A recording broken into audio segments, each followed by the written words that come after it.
Hello friends, welcome to Day Trader Telugu and good evening. Sensex 63 points gain అయ్యి 71,721 దగ్గర close అయితే Nifty 28 points gain అయ్యి 21,647 దగ్గర close అయింది. వెరస్ బ్యాంక్ నిఫ్టీ 77 పాయింట్స్ గెయిన్ అయ్యి 47,438 దగ్గర క్లోజ్ అయింది. నిన్నటి రోజులాగే ఇవాళ కూడా మార్కెట్ ఒక చిన్న షాక్ ఇచ్చాయి ట్రేడర్స్ కి. అంతా కన్సాలిడేట్ అవుతుంది 21,650 దగ్గరికి. ఫస్ట్ ఓపెనింగ్ నుంచి వెంటనే మార్కెట్ వచ్చి ఇక రోజంతా అక్కడే రేంజ్ మోడ్ లో ట్రేడ్ అయిపోతుంది. ఆప్షన్ సెల్ చేసిన వాళ్ళు మంచిగా లాభాలు సంపాదిద్దాం అనుకుంటున్న సందర్భంలో ఆల్మోస్ట్ ఒక 2 o'clock అనుకుంటాను నిఫ్టీ ఆల్మోస్ట్ ఒక 80 పాయింట్స్ పడి 70 పాయింట్స్ రికవర్ అయింది.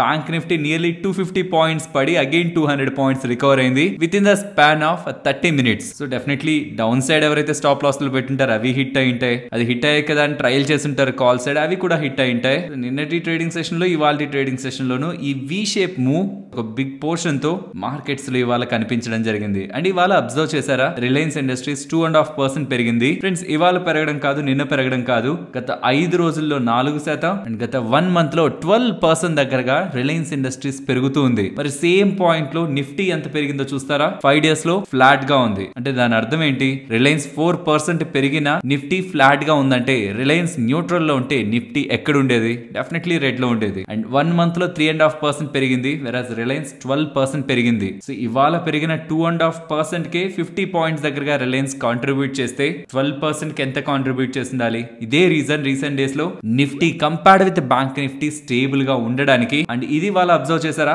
చాలా టైం బ్యాక్ నుంచి మనం మాట్లాడుకుంటూ వస్తున్నాం 21,750 అరౌండ్ వస్తున్నప్పుడు కొంత కాషియస్ గా ఉండాలి, అక్కడి నుంచి సెల్లింగ్ ప్రెషర్ ఉండడానికి పాసిబిలిటీ ఉంటుందని 500 దగ్గరికి వెళ్ళింది, సపోర్ట్ తీసుకుంది. అండ్ ఇవాళ వెళ్ళిన హై 21,726, ఒక 24 పాయింట్స్ దూరం మనం అనుకుంటున్న రెసిస్టెన్స్ నుంచి. అండ్ ఇంకొక అబ్జర్వేషన్ ని మీరు మార్కెట్ లో చేస్తున్నారా, మార్కెట్ ఆల్ టైమ్ హై కొట్టినప్పటి నుంచి లోయర్ హైస్ ని ఫామ్ చేసుకుంటూ డౌన్ సైడ్ కి వస్తుంది. అది మీరు ఒక ట్రెండ్ లైన్ ద్వారా కూడా డ్రా చేసి ఇలా కంబైన్ చేస్తే మీకు అర్థమైపోతుంది. ప్రతిసారి ఫామ్ అవుతూ ఒక ఫాల్ తర్వాత బౌన్స్ అవుతున్న హై ప్రీవియస్ హై కంటే లోయర్ సైడ్ ఉంది. ఫ్రెండ్స్ దీన్ని వెంటనే టెక్స్ట్ బుక్ రిలేటెడ్ గా మనం నేర్చుకున్న థియరీతో కోరిలేట్ చేస్తూ నెగిటివ్ గా డ్రా చేయాలని చూడొద్దు. నేను ఇది ఎందుకు చెప్తున్నానంటే నెక్స్ట్ టైం వస్తున్న హై 21,750 వరకు రావాల్సిన నీడ్ లేదు. ఈ ట్రెండ్ లైన్ కి దగ్గరగా వచ్చినప్పుడు రెసిస్టెన్స్ ఉండొచ్చు అని చెప్పాలని చెప్తున్నానే కానీ మనం ఇప్పుడు డౌన్ ట్రెండ్ లో ఉన్నాం దెన్ బేరిష్ పొజిషన్స్ ని తీసుకోవాలని ఒక థీమ్ తో అయితే కాదు. నేను ప్రీవియస్ గా చాలా టైం బ్యాక్ నుంచి చెప్తున్నాను 21,500 to 450 ఆ 50 పాయింట్ జోన్ బ్రేక్ అయ్యి మార్కెట్ క్లోజ్ అవ్వకుండా ఆర్ ఇంట్రాడేలో 15-minute క్యాండిల్ క్లోజ్ అవ్వకుండా నెగిటివ్ సైడ్ థింక్ చేసే ప్రయత్నం చేస్తే మనం ట్రాప్ అవడానికి ఛాన్సెస్ ఉన్నాయి. మరి ఇక్కడ లోయర్ హైస్ లోయర్ లోస్ కూడా ఇక్కడ ఫామ్ చేసిన లో కంటే ఈ లో ఇంకొంత లో, ఈ లో కంటే ఇక్కడ ఫామ్ చేసిన లో ఇంకొంత లో. మరి చూడాలి ఈసారి లో ఇంకెంత ప్రీవియస్ లో కంటే డౌన్ సైడ్ కి వెళ్తుందా లేదా అని. దీన్ని ఎలా అర్థం చేసుకోవాలంటే మనం యూజువల్ గా lower highs lower lows form అయిపోతూ ఉంటే అదొక డౌన్ ట్రెండ్, మనకి ఇంకా మార్కెట్ ఫర్దర్ గా ఫాలో అవడానికి పాసిబిలిటీ ఉంటుందని ఇలా మనం డ్రా చేసుకుంటూ ఉంటాం కదా ట్రెండ్ లైన్స్ తో. కొంత డ్రా చేసింది పర్ఫెక్ట్ గా లేదు కానీ యూజువల్ గా మీకు అర్థమైందని అనుకుంటున్నాను ఇది థీమ్. బట్ ఇప్పుడుంటున్న ఈ లోయర్ హైస్ లోయర్ లోస్ ని ఎలా మీరు అర్థం చేసుకోవాలంటే మార్కెట్ బాగా పెరిగి మనకు కొంత రీట్రేస్ అవుతుంది కదా మళ్ళీ పెరగడానికి, అర్థమైందా? మరి ఆ రీట్రేస్ అవుతున్నది జస్ట్ దీని ఒక్కటే మీరు జూమ్ చేశారనుకోండి ఇది అయిండొచ్చు కదా, అర్థమవుతుందా నేను చెప్తున్నది? సో బుల్లిష్ గా మార్కెట్ ఉంటున్నప్పుడు ఇలా చిన్న రీట్రేస్మెంట్స్ లో మనకి ఇలా lower lows lower highs form అవుతాయి. But when you zoom out మీరు కొంచెం లార్జర్ టైం ఫ్రేమ్ కి వచ్చి చూస్తే అది రీట్రేస్మెంట్ కూడా అయిండొచ్చు. లేటర్ ద స్టేజ్ మనకి ఈ టాప్ సైడ్ ఉంటున్న లెవెల్ బ్రేక్ అయ్యి అప్ సైడ్ కి వెళ్తుంది అనుకోండి, అప్పుడు మనకి లార్జ్ మూవ్ అనేది మార్కెట్ లో ఎవిడెంట్ గా కనిపిస్తుంది. సో కాబట్టి నేను లోయర్ హైస్ లోయర్ లోస్ అంటున్నాను కదా అని చెప్పి అది నెగిటివ్ గా థింక్ చేయొద్దు. ఇక్కడ మార్కెట్ ఒక టెక్స్చర్ ని అర్థం చేసుకోవడానికి ప్రయత్నించండి, పర్టికులర్ గా నిఫ్టీ, బికాస్ రెండింటిని మాట్లాడితే కన్ఫ్యూజ్ అవుతారు. పర్టికులర్ గా నిఫ్టీని చూస్తే మార్కెట్ ని స్టెబిలైజ్ చేయడానికి రిలయన్స్ ఇప్పుడు ముందుకు వస్తుంది. చాలా టైం బ్యాక్ నుంచి అనుకుంటున్నాం రిలయన్స్ ముందుకు రావాలని. యాక్చువల్లీ నేను రిలయన్స్ వచ్చి మార్కెట్ ని సపోర్ట్ చేస్తుందనే దానికంటే బ్యాంకింగ్ స్టాక్స్ మార్కెట్ ని సపోర్ట్ చేస్తాయని స్ట్రాంగ్ గా బిలీవ్ చేశాను. రీసెంట్ డేస్ లో కూడా చెప్పాను 50,000 వరకు కూడా బ్యాంక్ నిఫ్టీకి స్కోప్ ఉందని ఎక్స్పెక్ట్ చేశాను. బట్ అది ఈ రీసెంట్ డేస్ లో అయితే నాకు కనిపించలేదు, బ్యాంకింగ్ స్పేస్ లో ఆ స్ట్రెంత్ కనిపించలేదు. ఈవెన్ ఇవాళ కూడా HDFC bank both Nifty and bank నిఫ్టీని డౌన్ సైడ్ కి డ్రాగ్ చేసింది. నేనైతే another side expect Reliance even 5 under valued stocks point లో కూడా మై టాప్ ప్రిఫరెన్స్ రిలయన్స్ కి ఇస్తున్నానని చెప్తూ రిలయన్స్ ఎందుకు పెరగడానికి ఛాన్సెస్ ఉన్నాయని మాట్లాడుకున్న దాంట్లో కూడా మనం క్లియర్ గా కొన్ని లాజికల్ పాయింట్స్ ని మాట్లాడుకున్నాం. అండ్ అవన్నీ మార్కెట్ లో ప్రెసెంట్ ప్లే అవుతూ స్టాక్ ఇలా పెరుగుతూ ఉండడం, నిఫ్టీ రిలేటెడ్ గా హైయెస్ట్ వెయిటేజ్ కాబట్టి నిఫ్టీని ఈవెన్ ఇతర స్టాక్స్ కొంత డౌన్ సైడ్ కి డ్రాగ్ చేస్తున్నా సపోర్ట్ చేయడానికి పాసిబిలిటీ హైగా ఉంది. ఈ సందర్భంలో కానీ ఇవాళ రాబోతున్న ఐటీ స్టాక్స్ నెంబర్స్ డిసప్పాయింట్ చేయకుండా, యాక్చువల్లీ మార్కెట్ కొంత నెగిటివ్ గా ఎక్స్పెక్ట్ చేస్తుంది. ఇన్ఫోసిస్ 2% దగ్గరగా ఇయర్ ఆన్ ఇయర్ కంపారిజన్ లో వాళ్ళ రెవెన్యూస్ లో డౌన్ ఉంటుందని, అండ్ టీసీఎస్ కూడా ఫ్లాట్ గా ఉంటాయి నెంబర్స్, లైక్ ఒక 0.5 to 1% నెగిటివ్ ఉంటాయి నెంబర్స్ రెవెన్యూ గ్రోత్ పరంగా, కాన్స్టెంట్ కరెన్సీ రెవెన్యూ గ్రోత్ పరంగా. అక్కడ ఏం గ్రోత్ ని మార్కెట్ ఎక్స్పెక్ట్ చేయట్లేదు. ఈవెన్ అలా వచ్చిన కొంత నెగిటివ్ గా వచ్చిన మార్కెట్స్ ఏం నెగిటివ్ గా రియాక్ట్ అవ్వవు, స్టాక్స్ నెగిటివ్ గా రియాక్ట్ అవ్వవు. బట్ ఎప్పుడు నెగిటివ్ అవుతాయంటే యుఎస్ రిలేటెడ్ గా, అమెరికా రిలేటెడ్ గా వాళ్ళ బిజినెస్ గురించి వాళ్ళు ఏదైనా నెగిటివ్ స్టేట్మెంట్స్ చేసినా కమింగ్ క్వార్టర్స్ సో ఓకే మొత్తం స్టెబిలైజ్ అయింది, ఇక్కడి నుంచి రికవర్ అవుతాం, మంచిగా ఉంది ఇప్పుడు ఎన్విరాన్మెంట్ అంతా అనే ఒక స్టేట్మెంట్స్ వస్తే ఫుల్ పాజిటివ్. లేదు మళ్ళీ సేమ్ టు సేమ్ అదే స్టేట్మెంట్స్, ఇంకా కొంత అన్సర్టనిటీ ఉంది, ఇంకొంత టైం పడుతుంది, ఇంకొక 2 క్వార్టర్స్ అని ఇంకొంత పుష్ బ్యాక్ చేస్తూ వెళ్తే గ్రోత్ ని, దాని అప్పుడు మార్కెట్స్ నెగిటివ్ గా రియాక్ట్ అవుతాయి. లెట్స్ సీ ఎలా ఉంటుంది ఐటీ స్టాక్స్ రిలేటెడ్ గా ఇంపాక్ట్ అని. అండ్ అలాగే ఇవాళ night US CPI inflation data కూడా వస్తుందని చెప్పాను. అండ్ మీకు ఎక్స్పెక్టేషన్స్ కూడా చెప్తాను, సో దట్ డేటా వచ్చినప్పుడు మీరు డైరెక్ట్ గా మీకు అది మార్కెట్స్ కి పాజిటివ్ నెగిటివ్ అని కూడా తెలుసుకోవచ్చు. డిసెంబర్ కి సంబంధించిన సిపిఐ ఇన్ఫ్లేషన్ డేటా యుఎస్ కి సంబంధించింది వస్తుంది. అది ఇయర్ ఆన్ ఇయర్ కంపారిజన్ లో 3.2% and month on month comparison లో 0.2% అప్ సైడ్ కి వెళ్తుందని ఎక్స్పెక్ట్ చేస్తున్నారు. ఇంతకంటే మరీ ఎక్కువగా ఇన్ఫ్లేషన్ పెరిగితే నెగటివ్, ఇలానే వస్తే న్యూట్రల్, ఇంతకంటే తక్కువగానే వచ్చిందంటే అది సర్ప్రైజ్. యూజువల్ గా మార్కెట్ లో నేనైతే ఒక సర్ప్రైజ్ ఎక్స్పెక్ట్ చేస్తున్నాను డౌన్ సైడ్, మరి మేబీ నేను రాంగ్ అయ్యి అప్ సైడ్ కి ఏదైనా వస్తే ఇన్ఫ్లేషన్ పెరిగిపోతుంటే అది మార్కెట్స్ కి అయితే నెగిటివ్. సో ఎప్పుడు కొంత పాజిటివ్ గా చూడడంలో తప్పేం లేదు కదా. నేను ఐటీ స్టాక్స్ నుంచి ఒక చిన్న పాజిటివ్ ని అండ్ ఇన్ఫ్లేషన్ పరంగా కూడా పాజిటివ్ నే ఎక్స్పెక్ట్ చేస్తున్నాను. ఫ్రెండ్స్ ఇలా నేను చెప్తున్నానంటే నేను ఏదో కాల్స్ కొని పెట్టుకొని పుట్స్ ని సెల్ చేసిన ఇలా మాట్లాడుతున్నాను అనుకోవద్దు. నాకున్న వ్యూ మీతో షేర్ చేస్తున్నాను. Positions based upon risk reward and certain levels కి రాందే, లైక్ ఇప్పుడు 750 దగ్గరకు వస్తుంది అనుకోండి, నేను స్టిల్ వ్యూ బులిషే, బట్ ట్రేడింగ్ పొజిషన్స్ రిలేటెడ్ గా నేను అలర్ట్ అయి ట్రైలింగ్ స్టాప్ లాస్ చేసుకోవడమా, అడ్జస్ట్మెంట్స్ చేసుకోవడమా చేసే ప్రయత్నం చేస్తాను. అంతేకాని బులిష్ గా ఉన్నాను కదా అని బ్లైండ్ గా అన్నిటిని అలా కాల్స్ ని బై చేసి పెట్టి పుట్స్ ని సెల్ చేసి పెట్టి అలా ఏం చేయను. వ్యూ చెప్తున్నాను. లైక్ యాజ్ ఎ ఫ్రెండ్ మనం మాట్లాడుకుంటుంటే, ఒకవేళ మనం పర్సనల్ గా మీట్ అయి మాట్లాడుకుంటే మార్కెట్ రిలేటెడ్ గా నేను ఇలా అనుకుంటున్నానని చెప్తున్నాను. ఎందుకు ఇలా నేను మీకు మెన్షన్ చేసి మరీ చెప్తున్నానంటే, వీటిని తీసుకువెళ్ళి మీరు ట్రేడ్స్ ని చెయ్యొద్దు. ఓకే ఇలానా, ఓహో తను అలా అనుకుంటున్నారా, ఓకే దీనికి లాజిక్ ఇది చెప్తున్నారు. సో నెక్స్ట్ టైం మీరు ట్రేడ్స్ తీసుకుంటున్నప్పుడు నేను చెప్తున్న లాజిక్ కి సిమిలర్ గా మీ అనాలిసిస్ కూడా కలుస్తుంది అనుకోండి, మీకు కొంత కన్విక్షన్ యాడ్ అవుతుంది. లేదు మీరు నాకు అగైనెస్ట్ గా చూడాలనుకుంటున్నారు మార్కెట్ ని, ఈ పాయింట్స్ కి వస్తున్నప్పుడు నెక్స్ట్ టైం ఈ పాయింట్స్ కి వస్తున్నప్పుడు బ్రేక్ అవుతుంది అనడానికి మీ దగ్గర ఏదైనా లాజిక్ ఉంది అనుకోండి, దెన్ మీ లాజిక్ ప్రకారమే ట్రేడ్స్ తీసుకున్నా ఇది ఒక ఇంపార్టెంట్ రెసిస్టెన్స్ కాబట్టి ట్రైలింగ్ స్టాప్ లాస్ చేసుకొని, ఒకవేళ రాంగ్ అయితే పెద్ద రిస్క్ లోకి వెళ్లకుండా, పెద్ద లాస్ లోకి వెళ్లకుండా ప్రొటెక్ట్ చేసుకుంటారన్నదా నేను నా ఈ ఒపీనియన్స్ ని షేర్ చేస్తున్నాను. So kindly don't trade on others opinion. ఇక గ్లోబల్ గా ఉన్న మార్కెట్స్ విషయానికి వస్తే, యుఎస్ మార్కెట్స్ నిన్న పెరిగాయి, బట్ యుఎస్ మార్కెట్స్ పెరగడానికి ముందే మన ఈక్విటీ మార్కెట్స్ పెరిగాయి కాబట్టి నిన్న యుఎస్ మార్కెట్స్ పెరగడం ఇవాళ మన మార్కెట్స్ పెరగడానికి లింక్ ఏం లేదు. ఇది మీరు ఎలా అర్థం చేసుకోవచ్చు అంటే, నిన్న యుఎస్ మార్కెట్స్ పెరుగుతున్నప్పుడు కూడా గిఫ్ట్ నిఫ్టీ నెగిటివ్ లో ఉంది. బికాస్ ప్రీవియస్ గా యుఎస్ మార్కెట్స్ పడిన తర్వాత మన మార్కెట్స్ కొంత రెడ్ సైడ్ ట్రేడ్ అయ్యి అగైన్ అప్ సైడ్ కి మూవ్ అయ్యాయి కదా, అప్పుడు యుఎస్ కి సంబంధించిన ఫ్యూచర్స్ కూడా పాజిటివ్ గా మూవ్ అయ్యాయి. అదే మనకి నిన్న యుఎస్ మార్కెట్స్ లో రిఫ్లెక్ట్ అయింది. అండ్ ఇవాళ మన మార్కెట్స్ పెరిగాయి కాబట్టి యూజువల్ గా ఇవాళ యుఎస్ మార్కెట్స్ కూడా కొంత పాజిటివ్ నోట్ తో ఓపెన్ అవుతాయి యుఎస్ ఫ్యూచర్స్ డేటాని బట్టి చూస్తున్నప్పుడు. దెన్ ఎలా ట్రేడ్ అవుతాయి ఫర్దర్ గా అన్నది ఇవాళ ఈవినింగ్ రాబోతున్న యుఎస్ సిపిఐ ఇన్ఫ్లేషన్ డేటాని బట్టి ఉంటుంది. అండ్ ఎక్స్పెక్టేషన్స్ ని కూడా మీకు షేర్ చేశాను కాబట్టి ఆ లాజిక్స్ తోనే ఇవాళ entire global equity markets move అవుతాయి. And coming to net long and short positions, nearly 63% దగ్గరగా ఉంచారు నెట్ లాంగ్స్ ని, అండ్ షార్ట్స్ ని 37%. అండ్ గ్లోబల్ గా ఒక ఇంట్రెస్టింగ్ సినారియో జరుగుతుంది క్రిప్టో రిలేటెడ్ గా. మేమైతే క్రిప్టో రిలేటెడ్ గా ఇన్వెస్ట్మెంట్ చేయలేదు అండ్ బిగినర్స్ ని కంప్లీట్లీ ఈ స్పేస్ నుంచి దూరంగా ఉండమని చెప్తాను. బట్ ఒక ఇంపార్టెంట్ డెవలప్మెంట్ కదా ఫైనాన్షియల్ మార్కెట్ లో, కాబట్టి ఇది మీకు ఎక్స్ప్లెయిన్ చేస్తున్నాను. యుఎస్ ఎస్ఈసి వాళ్ళు, ఎస్ఈసి అంటే లైక్ ఇక్కడ మనకి సెబీ అలా, అక్కడ వాళ్ళకి ఎస్ఈసి అలా. ఎస్ఈసి అంటే యుఎస్ కి సంబంధించిన సెక్యూరిటీస్ అండ్ ఎక్స్చేంజ్ కమిషన్. ఎలా అయితే ఇక్కడ సెబీ వాళ్ళు మార్కెట్ లో మ్యానిపులేషన్స్ ఇవి ఏం జరగకుండా చూసుకుంటుంటారో వాళ్ళు కూడా అలా. సో వాళ్ళు బిట్ కాయిన్ కి సంబంధించిన ఈటీఎఫ్ ని అప్రూవ్ చేశారు. బిట్ కాయిన్ కి సంబంధించిన ETF like Nifty ETF, bank ETF, pharma ETF అలా బిట్ కాయిన్ కి సంబంధించిన ETFలని అక్కడ అప్రూవ్ చేయడం జరిగింది. అండ్ ఈ అప్డేట్ తో బిట్ కాయిన్ కాదు ఎంటైర్ క్రిప్టో మార్కెట్ అంతా కొంత ఎక్సైట్ అయింది. యాక్చువల్లీ ఇలాంటి ఒక ETF ని అప్రూవ్ చేస్తారని మార్కెట్ లో ఎక్స్పెక్టేషన్స్ ఉన్నాయి. బట్ అఫీషియల్ గా చేస్తూ ఉండడం క్రిప్టో మార్కెట్ లో ఒక బజ్ అయితే నెలకొంది. బిట్ కాయిన్ కంటే కూడా ఎథీరియం అండ్ అదర్ క్రిప్టోస్ అయితే ఎక్కువ రియాక్ట్ అయ్యాయి. లెట్స్ సీ ఇవాళ యూఎస్ కి సంబంధించిన CPI inflation data and IT stocks ఒక నెంబర్స్ ఎలా ఉంటాయని. నేనైతే పాజిటివ్ సైడ్ ఎక్స్పెక్ట్ చేస్తున్నాను. అండ్ మీరు ఏ సైడ్ ఉంటున్నారు, లైక్ ఏది ఎలా మార్కెట్ రిలేటెడ్ గా ప్లే అవుతుంది, ఫర్దర్ గా మార్కెట్ ఎటు సైడ్ ఉంటుందని మీరు ఎక్స్పెక్ట్ చేస్తున్నారు, మీ అనాలిసిస్ లో ఏమైనా ఉంటున్నా, లైక్ ఈ లాజిక్స్ తో నేను మార్కెట్ ని పాజిటివ్ గా చూస్తున్నాను, ఈ లాజిక్స్ తో మార్కెట్ నెగిటివ్ గా చూస్తున్నానన్న కామెంట్ సెక్షన్ లో పెట్టండి. సో దట్ డిఫరెంట్ పర్సన్స్ లో ఇంకేదైనా ఇంట్రెస్టింగ్ పాయింట్స్ ఉంటున్నా మన వాళ్ళు నేర్చుకోవడానికి యూస్ఫుల్ గా ఉంటుంది. సో ప్రతిరోజు ఎవరెవరైతే మార్కెట్ డైలీ ఫాలో అవుతూ ఏదైనా మీరు గమనించిన పాయింట్స్ ఆర్ లాజిక్స్ ఉంటాయో వాటిల్ని కూడా కింద ఎక్స్ప్లెయిన్ చేయడానికి ప్రయత్నిస్తే మన వాళ్ళందరికీ కూడా హెల్ప్ఫుల్ గా ఉంటుంది. ఫ్రెండ్స్, ఇలా మార్కెట్ లో ఉంటున్న డేటాను అనాలిసిస్ చేస్తూ వీడియోని మీ ముందుకు తీసుకురావడానికి మేము పెడుతున్న ఎఫర్ట్స్ మీకు వాల్యుబుల్ గా అనిపిస్తూ ఉంటే మన వీడియోని తప్పకుండా లైక్ చేయండి.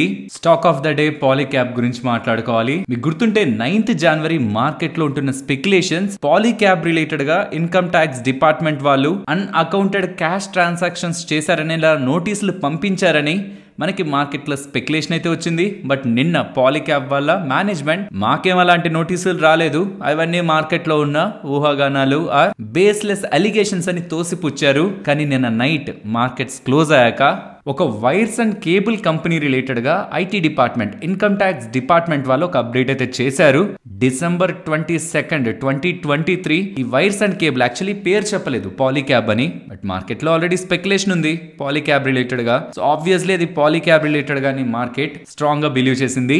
సో ఒక లీడర్షిప్ కంపెనీ, స్ట్రాంగ్ లీడర్ గా ఉంటున్న వైర్స్ అండ్ కేబుల్ కంపెనీ వాళ్ళు అన్అకౌంటెడ్ క్యాష్ ట్రాన్సాక్షన్స్ అంటే మీకు ఒక ఎగ్జాంపుల్ తో చెప్తాను. నాకు ఏదైనా ఒక షాప్ ఉంది అనుకోండి, లెట్స్ సే నాకు నెల ఒక 10 లక్షల దగ్గరగా బిజినెస్ జరుగుతుంది అనుకోండి. IT డిపార్ట్మెంట్ వాళ్ళకేమో నాకు 8 lakhs 7 lakhs నాకు బిజినెస్ జరుగుతుందని చూపించి మిగిలిన 3 lakhs క్యాష్ లో ట్రాన్సాక్షన్ చేస్తాను. అకౌంట్ లోకి ఏం వేసుకోకుండా క్యాష్ లో ట్రాన్సాక్షన్ చేసి దానికి నేను ఇన్కమ్ ట్యాక్స్ కట్టకపోవడం ఆర్ దాన్ని వేరొక దానికి వినియోగించడం. అంతే కదా, అది IT వాళ్ళకి చెప్పట్లేదంటే షేర్ హోల్డర్స్ కూడా చెప్పనట్టే. అది వాళ్ళ సొంత లాభాలకు వాడుకున్నారు. అసలు ఏం చేశారనేది పక్కన పెడితే అన్అకౌంటెడ్ ట్రాన్సాక్షన్స్ 1000 కోట్లకి దగ్గరగా జరిగాయని అండ్ వీళ్ళ పేరుతో వాళ్ళ డిస్ట్రిబ్యూటర్ ఒకరు 400 కోట్లకి సంబంధించిన రా మెటీరియల్ ని కొన్నారని and sub contracting expenses and transportation expenses purchases అక్కడ కూడా ఒక 100 కోట్ల దగ్గరగా అన్అకౌంటెడ్ ఎక్స్పెన్సెస్ ఉన్నాయని అండ్ డిస్ట్రిబ్యూటర్స్ రిలేటెడ్ గా కూడా సుమారు 500 crores దగ్గరగా ట్రాన్సాక్షన్ ఎక్స్ప్లెయిన్ చేయలేని విధంగా వీళ్ళకి డేటా కనిపిస్తుంది అనేలా ఇన్కమ్ ట్యాక్స్ డిపార్ట్మెంట్ వాళ్ళు అఫీషియల్ గా కన్ఫర్మ్ చేస్తూ ఉండడం స్టాక్ కి వాళ్ళు ఇలా డౌన్ అయింది. ఫ్రెండ్స్, 20% పడ్డం అంటే నార్మల్ ఏదో చిన్న స్టాక్ పడిపోతే మనం ఓకే 20% నన్ను తీసుకోవడానికి కాదు. సుమారు 16,000 కోట్ల దగ్గరగా మార్కెట్ క్యాపిటల్ ని కోల్పోయింది. 16,000 కోట్ల అంటే ఎస్ 16,000 కోట్లు. ఇది IPO గా ఏ వాల్యుయేషన్ లో వచ్చిందో తెలుసా? 8,000 కోట్ల వాల్యుయేషన్ లో 538 రూపీస్ IPO ప్రైస్ తో ఇది మార్కెట్ లోకి వచ్చింది. అక్కడి నుంచి recent high last 1 month high 5,733. 10 baggers return ని ఫ్రమ్ April 2019 ఇన్వెస్టర్స్ కి హ్యూజ్ వెల్త్ ని క్రియేట్ చేస్తూ ఇఫ్ ఇన్ కేస్ ఇదంతా నిజం అవుతుంటే జస్ట్ బికాస్ కొంత డబ్బుల్ని సేవ్ చేయడానికి ఇలా చేస్తున్న పనుల కారణంగా ఎంత పెద్ద వెల్త్ ఇన్వెస్టర్స్ కి సంబంధించి ఎరోడ్ అయిందనేది మీరు ఇక్కడ అర్థం చేసుకోవాలి. 8,000 కోట్లతో IPO గా మార్కెట్ లోకి వచ్చిన కంపెనీ తప్పు చేసిందని మార్కెట్ కి తెలిస్తే 16,000 కోట్లని జస్ట్ ఫ్యూ డేస్ లోనే ఈ ఎంటైర్ కంపెనీకి సంబంధించిన వాల్యుయేషన్స్ లోంచి తీసేసింది. సో ఒక కంపెనీ పెరగడానికి అండ్ ఇక్కడ నుంచి హయ్యర్ వాల్యుయేషన్స్ ఇవ్వడానికి 2 ప్రధాన కారణాలు ఉంటాయి. ఒకటి బిజినెస్, ఇంకొకటి ఆ బిజినెస్ ని చేస్తున్న ప్రమోటర్స్ ఒక ఎథిక్స్. బిజినెస్ స్టిల్ చెప్తున్నాను, ఇంత ఫాల్ అయిన తర్వాత 20% పడిన తర్వాత కూడా చెప్తున్నాను, హ్యావెల్స్ అండ్ రీసెంట్ గా వచ్చిన RR కేబుల్ అండ్ మిగిలిన కంపెనీస్ అన్నిటితో పోలిస్తే గ్రోత్ రేట్ మేబీ చిన్న కంపెనీస్ కి ఎక్కువ ఉండొచ్చేమో, but quality of business across wires and cable business లో మార్జిన్స్ కానీ ప్రాఫిటబిలిటీ కానీ రెవెన్యూ గ్రోత్ కానీ ఇతర కంపెనీస్ తో పోలిస్తే స్టేబుల్ గా కన్సిస్టెంట్ గా గ్రో అయిన కంపెనీ పాలీక్యాబ్. ఇక్కడ నెంబర్స్ లో మ్యానిపులేషన్ రాలేదు, బట్ ఇది నిజమైతే మేనేజ్మెంట్ చేసిన పనులు అనేది కార్పొరేట్ గవర్నెన్స్ ని ఒక నెగిటివ్ షేడ్ లో పెట్టేస్తుంది. కాబట్టి వారెన్ బఫెట్ గారు ఈ స్టేట్మెంట్ చేశారు. ఎప్పుడు 20 సంవత్సరాలు పడుతుంది ఒక కంపెనీ మేనేజ్మెంట్ కి అదొక స్ట్రాంగ్ మేనేజ్మెంట్ అని పేరు తెచ్చుకోవడానికి, బట్ అది పాడు చేసుకోవడానికి 5 నిమిషాలే పడుతుందని. లెట్స్ సీ ఇలా అయిన తర్వాత డెఫినెట్లీ పాలీక్యాబ్ వాళ్ళు రియాక్ట్ అవుతారు. అసలు ఏం చెప్తారు పాలీక్యాబ్ సైడ్ నుంచి మనం కూడా స్టోరీని వినాల్సి ఉంది. అండ్ ఇన్కమ్ ట్యాక్స్ డిపార్ట్మెంట్ వాళ్ళు చెప్తున్న దాన్ని అఫీషియల్ గా బికాస్ ఇది ఒకవేళ అబద్ధం అని పాలీక్యాబ్ వాళ్ళు ఫీల్ అయితే డెఫినెట్లీ వాళ్ళు లీగల్ గా పోరాడేందుకు ప్రయత్నిస్తారు. అలా కూడా ఒకవేళ పాలీక్యాబ్ వాళ్ళు గెలిస్తే దెన్ ఇప్పుడున్న అలిగేషన్స్ పక్కకు వెళ్ళి స్టాక్ పెరుగుతుంది. లేదంటే బిజినెస్ అయితే బానే ఉంది, బిజినెస్ లో ప్రాబ్లం లేదు, బట్ వాల్యుయేషన్స్ అంటూ ఒకటి ఉంటుంది చూసారా, ఆ వాల్యుయేషన్ జస్ట్ బిజినెస్ కే కాదు ప్రమోటర్స్ ని చూసి కూడా మార్కెట్ ఇస్తుంది. కాబట్టి ఏ ప్రైస్ లో స్టెబిలైజ్ అవుతుంది అన్నది మార్కెట్ డిసైడ్ చేసుకుంటది. అండ్ ఇంట్రెస్టింగ్ సినారియో ఏంటంటే లిస్ట్ అయిన పాయింట్ నుంచి స్లోగా ప్రమోటర్స్ వాళ్ళ వాటాను తగ్గించుకుంటూ వచ్చారు. DAS mutual funds and institutional investors ఉంటారు కదా మన ఇండియాలో, వాళ్ళు కూడా వాటాను తగ్గించుకుంటూ వచ్చారు. బట్ అనూహ్యంగా ఎఫ్ఐఎస్ సుమారు 7% దగ్గరగా 2020 డిసెంబర్ లో హోల్డ్ చేసిన వాళ్ళు కాస్త ఇప్పుడు నియర్లీ 12.5% దగ్గరగా వాటాన్ని హోల్డ్ చేస్తున్నారు. సో ఇవాళ మోస్ట్లీ ఎఫ్ఐఎస్ ఎగ్జిట్ అవడానికి ప్రాబబిలిటీ ఉంది ఈ స్టాక్ లో. మేబీ ఎఫ్ఐఎస్ ఒక నెంబర్ కూడా ఇవాళ రెడ్ లో ఉంటే ఇది కంపెనీ నుంచి వచ్చిన ఎగ్జిట్ నే మనం చూడొచ్చు. సో ఇన్స్టిట్యూషనల్ నెంబర్ పర్టికులర్ గా లాస్ట్ రీసెంట్ క్వార్టర్ తో పోలిస్తే ఎక్కువ పెరిగింది కాబట్టి మేబీ అప్డేట్ తో ఎఫ్ఐఎస్ ఎగ్జిట్ అయ్యడానికి కూడా ప్రాబబిలిటీ ఉంది. Let's see. అండ్ ఈ పాయింట్ లో స్టాక్ ని ఆల్రెడీ హోల్డ్ చేస్తున్న వాళ్ళు ఎగ్జిట్ అవ్వాలా అంటే నేనైతే జస్ట్ అలా హోల్డ్ చేయడం బెటర్ అంటాను. బికాస్ బిజినెస్ లో ప్రాబ్లం కాదు, ప్రమోటర్స్ రిలేటెడ్ గా అది కూడా కన్ఫర్మ్ కాలేదు మనకి ఇంకా. అంటే వీళ్ళు లీగల్ గా పోరాడతారా లేకపోతే వీళ్ళ దగ్గర నుంచి వెర్షన్ ఏంటి ఒకటి ప్రూవ్ అయితే దాని డిసిషన్ తీసుకోవచ్చు. ఇన్కమ్ ట్యాక్స్ డిపార్ట్మెంట్ దగ్గర నుంచి ఒక అప్డేట్ వచ్చింది, అది కూడా పేరు చెప్పకుండా వైర్స్ అండ్ కేబుల్స్ అనేలా అప్డేట్ వచ్చింది. నెక్స్ట్ పాలీక్యాబ్ వాళ్ళు ఏం చెప్తారు ఏం చేస్తారో చూద్దాం. బిజినెస్ స్ట్రాంగ్ గా ఉంది, ప్రమోటర్స్ రిలేటెడ్ గా ఉంటున్న అలిగేషన్స్ ఫైనలైజ్ అయిన తర్వాత డెసిషన్ తీసుకోవచ్చు. టిల్ దెన్ మార్కెట్ లో ఉంటున్న వోలటాలిటీలో జస్ట్ బికాస్ స్టాక్ ఫాల్ అయిపోయింది ఎగ్జిట్ అయిపోవడం మేబీ పడుతుందేమో, బట్ ఉన్నట్టుండి వాళ్ళు బయటకు వచ్చి మేము అలా ఏం చేయలేదని లీగల్ ద్వారా పోరాడతామని అప్డేట్ చేసినప్పుడు కూడా స్టాక్ మళ్ళీ పెరగడానికి ఛాన్సెస్ ఉంటాయి. కాబట్టి కొత్తగా ఇన్వెస్ట్మెంట్ చేయాల్సిన అవసరం లేదు, ఇది అట్రాక్టివ్ గా వచ్చేసినట్లేం కాదు. అలానే పాత ఇన్వెస్ట్మెంట్స్ ని ఇంకా ప్రూవ్ కాకుండా మనకి ఈ అలిగేషన్స్ తో తీయడం అనేది ఒక స్పెక్యులేషన్ తో డెసిషన్ తీసుకున్నట్లు అవుతుంది. కాబట్టి వెయిట్ చేయడం అనేది, ఆల్రెడీ ఇన్వెస్ట్ చేసిన వాళ్ళు వెయిట్ చేయడం అనేది బెటర్ అనేది పర్సనలీ నా ఒపీనియన్. ఆల్రెడీ ఒకవేళ నేను ఇన్వెస్ట్ చేస్తుంటే దెన్ నేనైతే పర్సనల్ గా వెయిట్ చేస్తాను. ఒక క్లారిటీ ప్రమోటర్స్ దగ్గర నుంచి వచ్చిన తర్వాత డెసిషన్ తీసుకుంటాను.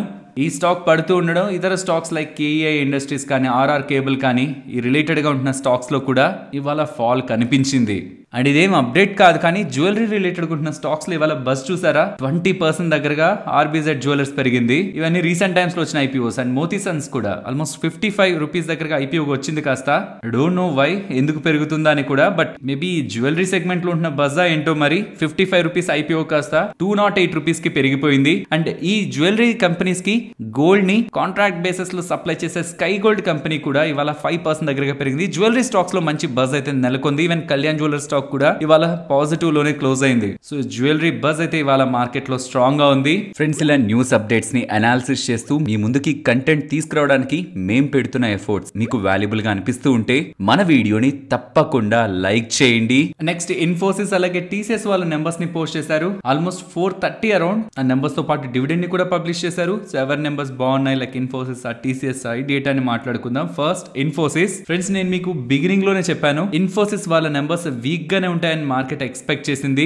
వీళ్ళ నెంబర్స్ కూడా కొంత వీక్ గానే ఉన్నాయి. ఇయర్ ఆన్ ఇయర్ కంపారిజన్ లో కాన్స్టెంట్ కరెన్సీ రెవెన్యూ గ్రోత్ సుమారుగా 1% దగ్గరగా డౌన్ సైడ్ ఉంది. బట్ మార్కెట్ నియర్లీ 1.8% డౌన్ అవుతుంది అనుకుంది. ఈవెన్ మార్జిన్స్ కూడా కొంత కాంట్రాక్ట్ అయ్యాయి. 20.5% దగ్గరగా మార్జిన్స్ ప్రీవియస్ టైం తో పోలిస్తే తగ్గాయి. కానీ దానికి ప్రధాన కారణం వేజ్ లైక్ వాళ్ళ ఎంప్లాయీస్ రిలేటెడ్ గా సాలరీ హైక్ తీసుకోవడం. అండ్ ఇంకొక ఇంపార్టెంట్ థింగ్, వీళ్ళు రెవెన్యూ గైడెన్స్ ని ప్రీవియస్ గా చెప్పింది, ప్రీవియస్ క్వార్టర్ లో చెప్పింది 1 to 2.5% దగ్గరగా పెరుగుతుంది FY24 లో అని. బట్ ఈసారి వీళ్ళు రెవెన్యూ గైడెన్స్ ని మార్చారు. 1 to 2.5 కదా, ఇక్కడ లోయర్ సైడ్ ఉంటున్న 1 ని 1.5 చేశారు, హయ్యర్ సైడ్ ఉంటున్న 2.5 ని 2 చేశారు. సో లోయర్ సైడ్ ఉంటున్న దాన్ని 0.5% పెంచారు, హయ్యర్ సైడ్ ఉంటున్న దాన్ని 0.5% తగ్గించారు. అదేం పెద్ద చేంజ్ ఏం కాదు, పెద్ద నెగిటివ్ కాదు, అలానే పాజిటివ్ అసలు కాదు. అండ్ ఎబిట్ మార్జిన్స్ 20 to 22% దగ్గరగా నమోదవుతాయని చెప్పారు ఈ FY24 కి. అండ్ వీళ్ళు టీసీఎస్ వాళ్ళైతే మొత్తం అన్ని డీల్ విన్స్ గురించి మాట్లాడతారు, ఫ్రెష్ ఓల్డ్ అన్నిటి గురించి మాట్లాడతారు. బట్ వీళ్ళు ఆల్మోస్ట్ $3.2 బిలియన్ దగ్గరగా డీల్స్ ని గెలుచుకున్నామని చెప్తున్నారు. అది లాస్ట్ క్వార్టర్ తో కంపేర్ చేయొద్దు. Last quarter almost $7.7 billion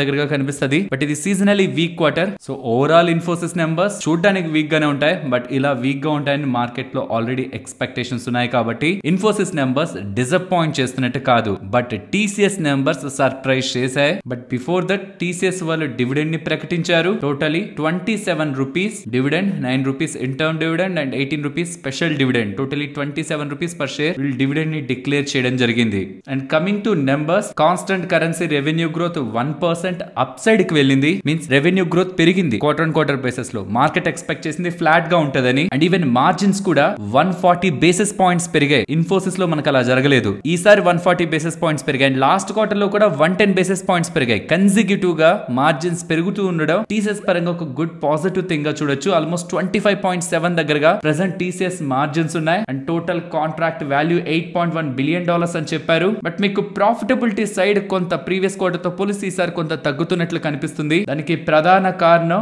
legal provisions తీసుకున్నారని. ఆల్మోస్ట్ $125 మిలియన్ ఒక కేసులో ఓడిపోవడం కారణంగా లీగల్ గా ప్రావిజన్స్ పెట్టారు. అది బిజినెస్ పరంగా నెగిటివ్ గా చూడాల్సింది కాదు. ఆల్మోస్ట్ 958 crores దగ్గరగా. సో ఆ లీగల్ ప్రావిజన్స్ కారణంగా ప్రాఫిటబిలిటీ ఇంపాక్ట్ అయింది. But out and out TCS numbers market expectations కంటే బెటర్ గా ఉన్నాయి. అండ్ గుడ్ డివిడెండ్ ని కూడా ప్రకటించారు. ఈవెన్ ఇన్ఫోసిస్ వాళ్ళు కూడా 18 రూపీస్ డివిడెండ్ ప్రకటించారనేలా మనకి ఫైనాన్షియల్ ప్లాట్ఫామ్స్ లో డేటా అయితే కనిపిస్తుంది. కానీ నేను అఫీషియల్ గా BSE లో చూస్తున్నప్పుడు అయితే నాకు అలాంటిది ఇది కనిపించలేదు. మేబీ ఇంకెక్కడైనా మెన్షన్ చేశారేమో. ఇంకొంత డీటెయిల్ గా ఆఫ్టర్ న్యూస్ వీడియో చూడాలి. సో 18 రూపీస్ డివిడెండ్ ఇన్ఫోసిస్ వాళ్ళు అఫీషియల్ గా ప్రకటించారా లేదా? బికాస్ కొన్ని ఫైనాన్షియల్ ప్లాట్ఫామ్స్ అయితే 18 రూపీస్ డివిడెండ్ ప్రకటించారని చెప్తున్నాయి. మేబీ ప్రకటించుంటారేమో. నేనైతే BSE లో ఇంకా దాన్ని చూడలేదు కాబట్టి అఫీషియల్ గా నేను మీకు చెప్పలేకపోతున్నాను. రేపటి వీడియోలో నేను దాన్ని కన్ఫర్మ్ చేస్తాను. బట్ టీసీఎస్ వాళ్ళు మాత్రం 27 రూపీస్ పర్ షేర్ డివిడెండ్ ని ప్రకటించారు. అండ్ రెండు నెంబర్స్ లో ఎక్స్పెక్టేషన్స్ ని బీట్ చేసిన పాజిటివ్ నెంబర్స్ టీసీఎస్, ఎక్స్పెక్టేషన్స్ కంటే కొంత బెటర్ గా వచ్చిన నెంబర్స్ ఇన్ఫోసిస్. మేబీ ఇన్ఫోసిస్ ఏదైనా నెగిటివ్ లో ఉండొచ్చేమో కానీ TCS mostly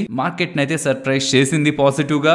next steel strips wheels limited గురించి మాట్లాడుకోవాలి. DGTR వాళ్ళు ఈ యాంటీ డంపింగ్ డ్యూటీస్ ని విధిస్తూ ఉంటారు కదా ఇతర దేశాల నుంచి ఇక్కడికి వచ్చే వాటి రిలేటెడ్ గా. వీళ్ళు చైనా నుంచి ఇక్కడికి వస్తున్న అల్యూమినియం అలాయ్ రిలేటెడ్ గా మెటీరియల్స్ పై యాంటీ డంపింగ్ డ్యూటీని విధిస్తున్నారు అంటుండడం ఈ స్పేస్ లో బిజినెస్ చేసి కంపెనీ రిలేటెడ్ గా పాజిటివ్ గా ఉంటుంది కాబట్టి స్టాక్ ఇవాళ 6% పెరిగింది.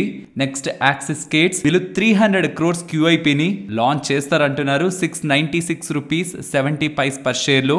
ఈ డబ్బులతో డెట్ ని తగ్గించుకోవడం అండ్ వర్కింగ్ క్యాపిటల్ కోసం యూజ్ చేస్తారంటున్నారు. ఇది ఈక్విటీ ద్వారానే చేస్తారు కాబట్టి షేర్ హోల్డర్స్ కి 12% దగ్గరగా ఈక్విటీ డైల్యూట్ అవుతుంది. And coming to Kalyani steel మీరు గమనిస్తే వీళ్ళు చాలా టైం బ్యాక్ నుంచి వీళ్ళ క్యాష్ రిజర్వ్స్ ఒకసారి చూడండి బ్యాలెన్స్ షీట్ లో. చాలా టైం బ్యాక్ నుంచి వీళ్ళ క్యాష్ ని బుక్స్ లో పెంచుకుంటున్నారు కానీ దాన్ని ఎక్కడ స్పెండ్ చేయలేదు. కానీ for the first time I think last 10 years లో కామినేని స్టీల్ అనే కంపెనీని బ్యాంక్రప్సీలో ఉంటున్న కంపెనీని 450 crores పెట్టి అక్వైర్ చేయబోతున్నట్లు, దీంతో 3.5 lakh ton per annum billet capacity వీళ్ళకి యాడ్ అవుతున్నట్లు అప్డేట్ చేస్తున్నారు. క్యాష్ ని ఆర్గానిక్ వేలో గ్రో చేసుకునేందుకు బిజినెస్ కోసం స్పెండ్ చేస్తూ ఉండడం స్టాక్ 15% పాజిటివ్ గా రియాక్ట్ అయింది. ఫ్రెండ్స్ నేను బిగినింగ్ లో మీకు క్రిప్టో మార్కెట్ గురించి డేటాని షేర్ చేశాను కదా. ఇలాంటి సందర్భాల్లోనే క్రిప్టో మార్కెట్లు బాగా పెరుగుతున్నాయని సోషల్ మీడియాలో ఉంటున్న బజ్ తోనే ఈ క్రిప్టో మార్కెట్లు క్రిప్టో కరెన్సీలో మీరు కూడా ఇన్వెస్ట్ చేస్తారని.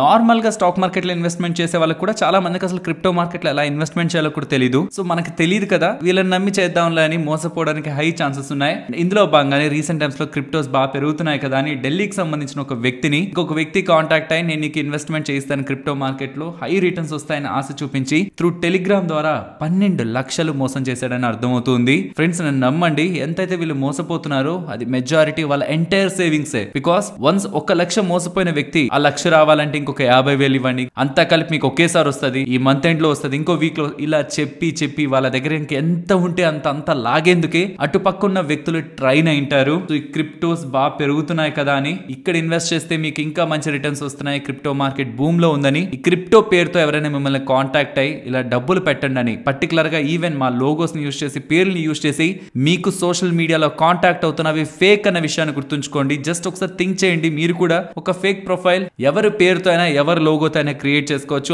అన్లెస్ వాళ్ళు పోలీస్ కంప్లైంట్ ఇస్తే లీగల్ యాక్షన్ వెళ్తుంది. కానీ ఆ లీగల్ యాక్షన్ వెళ్లేలోపు ఎంతమందిని స్కామ్ చేసి మోసం చేసి అండ్ మోస్ట్లీ వాళ్ళంతా వేరే దేశాల నుంచి స్కామ్లు చేస్తుంటారు కాబట్టి వాళ్ళు దొరకరు. బట్ రీటైలర్స్ మోసపోతూ పెద్ద మొత్తంలో ఈ స్కామ్ బారిన పడుతున్నారు కాబట్టి క్రిప్టో మోసాల నుంచి జాగ్రత్తగా ఉండండి. ఇక్కడ నుంచి కమింగ్ డేస్ లో ఎక్కువగా జరిగే స్కామ్స్ లో ఈ క్రిప్టో మోసాలు ఎక్కువగా ఉంటాయి. బికాస్ క్రిప్టో బూమ్ నడుస్తుంది కాబట్టి. నెక్స్ట్ నిఫ్టీ లాగే bank Nifty support and resistance present ఉన్న లెవెల్స్ నుంచి down side 21,550, up side 21,744. Coming to bank Nifty present ఉన్న లెవెల్స్ నుంచి డౌన్ సైడ్ 47,157, అప్ సైడ్ ఇవాళ రిజెక్ట్ అయింది చూసారా 47,633 and above 47,821. And market related గా రేంజ్ 21,500 to 22,000. చాలా సార్లు కొంత ఒక ఎడ్జ్ కొచ్చి మనం సేఫ్ అయ్యాం 21,500 దగ్గర. అండ్ ఇప్పుడు కొంత సేఫ్టీ అయితే ఉంది. ఇవాళ మార్నింగ్ అరౌండ్ 21,720 అరౌండ్ వరకు అయితే వెళ్ళిపోయింది. కాబట్టి మోస్ట్లీ ఇవాళ అయితే కొంత సేఫ్టీ ఉంది మనకి. ఈ పాయింట్ కి సేఫ్టీ ఉంది కాబట్టి 21,500 to 22,000 ఇదే రేంజ్ ని కంటిన్యూ చేస్తున్నాను. బట్ ఈ లెవెల్స్ దగ్గరికి వస్తున్నప్పుడు రిస్క్ అయితే తీసుకుంటాం. మనం 50 పాయింట్ రిస్క్ తీసుకుంటాం 450 వరకు. ఇంట్రాడేలో ఆ లెవెల్ బిలో కానీ క్లోజ్ అవుతుంటే 450 బిలో కానీ క్లోజ్ అవుతుంటే ఇవాళ మనకి యూఎస్ కి సంబంధించిన CPI and IT stocks related గా డేటా వస్తుంది కాబట్టి బై ఛాన్స్ నేను అనుకుంది పాజిటివ్ అని, బట్ నెగిటివ్ గా ఉండి గ్యాప్ డౌన్ అయింది అనుకోండి, ఒక బిగ్ గ్యాప్ డౌన్, దెన్ ఆ పాయింట్స్ లో 450 బిలో కానీ మార్కెట్ ట్రేడ్ అవుతుంటే దెన్ నా రేంజ్ ని 21,500 to 22,000 నుంచి 21,300 to 21,800 ఆ 500 పాయింట్ రేంజ్ కి షిఫ్ట్ చేస్తాను. ఐ హోప్ మీకు ఈ లాజిక్ అర్థమైందని. మరొక ఇంట్రెస్టింగ్ వీడియోతో మళ్ళీ మీ ముందుకు వస్తాను. అంతవరకు టేక్ కేర్. జై హింద్.